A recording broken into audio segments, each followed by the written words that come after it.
बीत के लिए भगवान ब्रह्मा से मिलने गया, लेकिन जब वापस लौटा तो धरती पर हजारों साल बीत चुके थे। उसके सारे रिश्तेदार, उसका साम्राज्य, यहाँ तक कि उसकी पूरी सभ्यता राख बन चुकी थी। आखिर कैसे एक इंसान बिना किसी मशीन के भविष्य में पहुँच गया? आज आप जानेंगे इतिहास की सबसे पहली और सबसे सच्ची टाइम ट्रेवल की कहानी है सतयुग के राजा कुदुदमी की। उनकी पुत्री रेवती इतनी गुणवान और दिव्य थी कि राजा को पूरे ब्रह्मांड में उसके योग्य कोई वर नहीं मिल रहा था। थक हार कर राजा अपनी पुत्री को साथ लेकर सीधे ब्रह्मलोक पहुंच गए ताकि स्वयं सृष्टिकर्ता ब्रह्मा जी से सलाह ले सके। जब वे ब्रह्मलोक पहुंचे तो वहां गंधर्वों का दिव्य संगीत चल रहा था।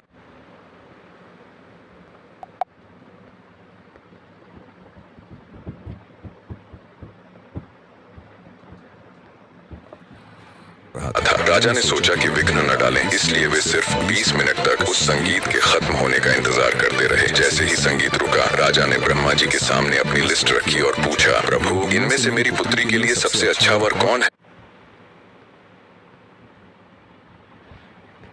ब्रह्मा जी जोर से हंसे और उन्होंने जो कहा उसे सुनकर राजा के पैरों तले जमीन खिसक गई। ब्रह्मा जी बोले, हे राजन, जिन राजाओं के नाम तुम ले रहे हो उनके तो अब नामो निशान भी नहीं बचे। उनके बेटे, उनके पोते और उनकी सैकड़ों पीढ़ियां खत्म होकर मिट्टी में